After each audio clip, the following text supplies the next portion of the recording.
I'm Annette, a first-year BA Sociology student at the University of the Philippines, LB. So, life update, kakatapos lang ng midterms namin sa ibang courses. Anthropology, psychology, yung kasaysayan at saka sociology wala pa.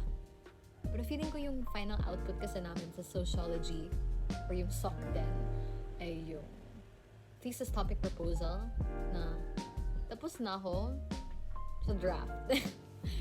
Other life updates, I spend most of my time sa library. Oo, sa live. Sobrang ramdam mo yung atmosphere na kailangan mo maging productive. Kasi yung katabi mo na naka-laptop, productive din siya. Or kaya nagka-classes siya. So, ayaw mo din na sayangin yung slot mo sa space na pwede naman sa iba. And yes. So, let's begin. 10 tips on writing from a college or sociology student. 1. Do not cram unless, there's a car, unless you want to compromise the quality of your work. However, if sanay ka mag-cram, mag-procrastinate, o kaya mas gumagana utak mo kapag malapit na ang deadline, okay lang din. Kasi yung friend ko sa socio, ganun yung utak niya. Ang galing talaga. Like, lahat ng concepts or yung sipag niya dumatating kapag malapit na yung deadline. Tapos, buhay at pumapasa naman siya. 2. Make attainable steps to complete one writing assignment. Let's be realistic. Example, may critical essay ka or journal article criticism. Hindi, review ka na deadline ay next week. Tapos gagawin mo siya same day. Pero hindi ka naman crammer enthusiast. Yun. Don't force yourself na tapusin yung task in one day if hindi mo talaga kaya at mabigat talaga siya. Be realistic. It's okay to pace it out step 1, step 2, step 3. The traditional writing process is pre-write, outline, first draft, revise, proofread. But note that you can go back and forth in between. The way I write is by allocating 3 days. First day is for pre-write, kung saan nag-research ako sa topic, binabasa ko yung mga readings, sinesearch ko yung ibang mga sulatin sa internet. Second day is for yung draft mismo. Wala na akong first draft, second draft na talaga agad. Sinusulat ko lahat. Ayun. Tapos third day is allocated for proofreading. Kasi third day, sawang-sawa na ako sa sinusulat ko. Tapos ayaw ko na. So, proofread ko. Tapos hindi na ako maghihintay. Submit ko na. 3. Get familiar with different writing styles, responses. Questions can be answered in different ways. There is narrative writing, descriptive writing, expository writing, persuasive writing, and creative writing. So for narrative writing, it's about being like a book summary. You can explain, like in psychology, the spirit of time, the persona you want the reader to see, a conflict to keep the reader hooked, and that's essentially it. So when to use, it's when the question asks about history, reflection, or theory. For descriptive writing, it's slightly different from narrative writing because it focuses more on definition rather than explaining a story. So, weird example, pero what is an apple? What does it taste, look, smell like? Versus how does a farmer, or how can we plant or produce the fruit apples? Where does it come from, or what is the symbolic origin? There, that's a very big difference. So when to use, it's for copywriting, definitions, and observations. And then, the lighting.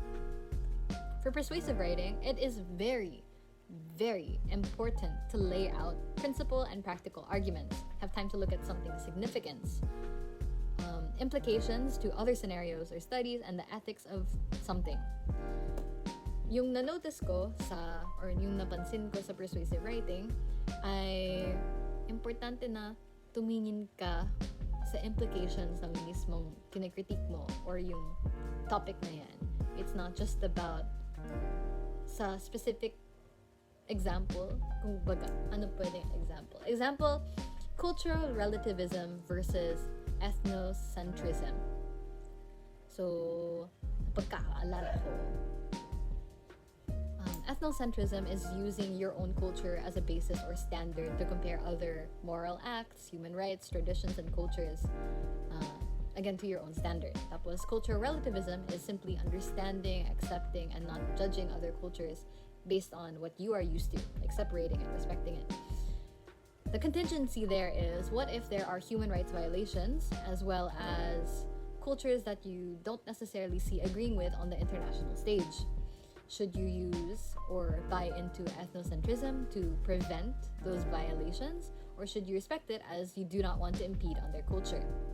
So that's within the scenario. So how about with real life examples? What is its implication for human rights or dissertations or the culture of the world? So when to use, it's for opinions, debates, and comparisons. For expository writing naman, it's hands-on descriptions like how-tos. So it's used for articles, methodology, and scientific writing. And as for creative writing, it's all about wordplay, building a story, and it's open for assumptions and interpretations and uses senses. So when to use, it's for poetry, journaling, and sometimes opening to a descriptive essay. May motorcycle. So, number 4, the trick is to experiment while following the rubrics. So, basahin nyo yung rubrics. So, you can totally mix writing, creative writing, and expository writing, narrative writing, and persuasive writing. Those are my favorites. So, example, answering the question, what was the 20th century... what was the prevailing zeitgeist, or yung spirit of the times, or overarching ideology in America in the 20th century that led to psychologists to pursue practical application of their knowledge and skills.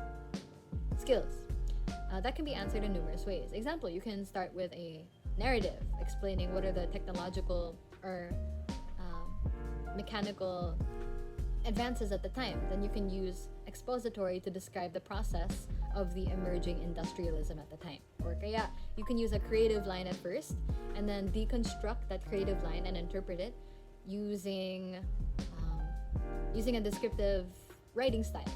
Kaya, you can discuss Darwinism, which is evolution, human survival of the fittest, and break it down into how society looked at that time and how psychologists had to adapt to Darwinism or apply it, or how they were heavily influenced. 5, imagine your flow of information or structure. When is it appropriate to use deduction or induction? So, general to specific is often used for reflections, comparisons, and conclusions. This is so important kasi nung sinusulat ko ang ethics essay ko, nagkamali ako nung first time kasi ginamit ko yung specific to general. And reflection nga, paano ka magkaka-conclusion sa una, or I mean, pwede naman sa iba, pero hindi gumana sa akin.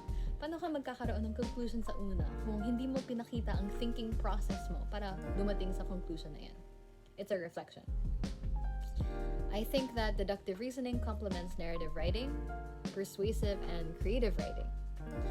And specific to general is often used for relationships and exploring phenomena. I think that inductive reasoning suits descriptive or expository writing. 6. Read the rubrics. On top of that, sinabi ko ng kanina, but it's best to think about what your metrics is in writing. Do you want to write about the cause and effect, significance, weakness and strength, relationship to real life, etc.? Madami kasing pwedeng sulatin, like comparing if tama ba yung theory na to, or do these anthropologists agree with each other? And you can also write about it as a reading. You can assess it, the structure of the reading, what they missed in the reading, rather than what the topic is about. 7, controversial, but do formatting first. Sa tingin nating lahat, formatting naman talaga isa sa pinakamadaling gawin kasi just press the buttons tapos na.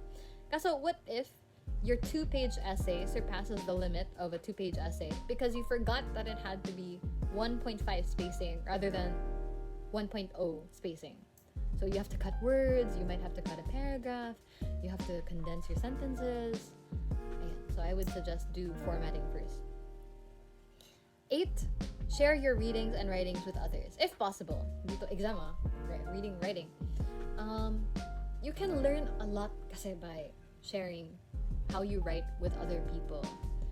May times sa ethics and sociology writings namin na sinashare namin sa isa't isa kung saan kami nagkamali, ano yung mga comments ng prof namin. So nakikita talaga namin kung saan kami nagkulang or saan pwede nating i-apply yung criticism ng iba sa atin at sila sa kanila. Sa atin, sa kanila. Do not be afraid. And if you're afraid of criticism, that can be another talk, but if criticism from a fellow student is quite sensitive for you, you can always just ask, so how did you think of this topic? How did you deduce how you can write? How did you make these conclusions? So you can try it out and maybe it works for you as well. Number 9, jot down concepts and questions during discussions. So makinig kayo.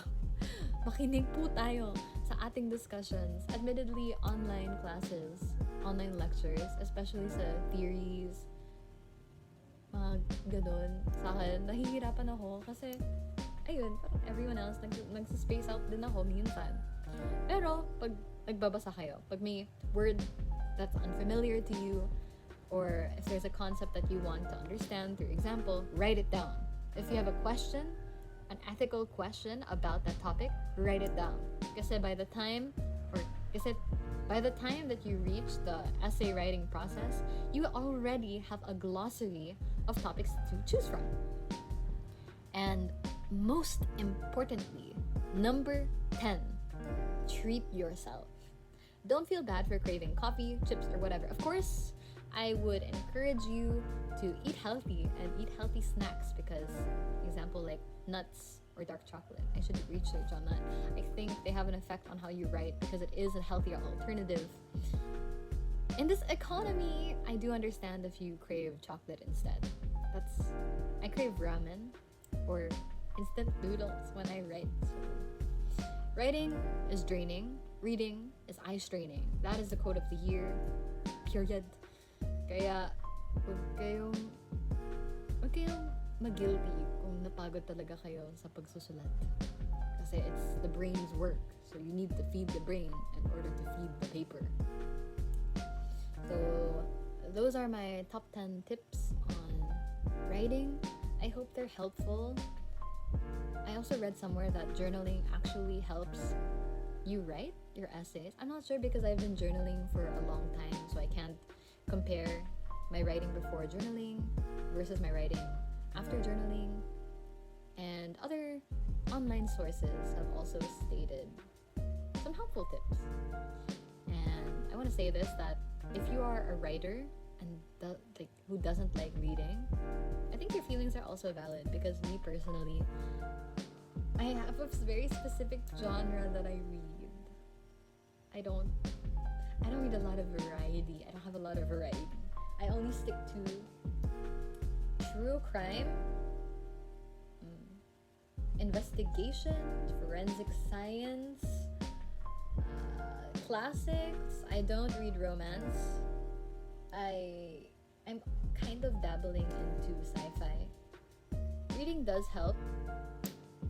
It does help, but I think writing is more of practice and actually getting from others, reading your readings and actually immersing yourself. So yeah, just take your time. You can't get S tier writing out of anywhere. I want to be a good writer, hopefully a better reader. So yeah, let's not give up. I hope this was helpful and thank you for watching. Bye!